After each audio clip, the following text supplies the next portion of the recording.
Welcome back to another technical deep dive here in the debug zone. Today we're tackling a big question and breaking it down with insights from other users. Hopefully this clears up some misconceptions and helps you get the answer you need. So buckle up, stay a little curious, and let's jump right in.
And that's a wrap.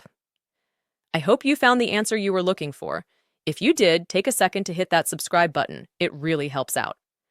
And let me know in the comments which solution worked best for you. See you next time in the debug zone.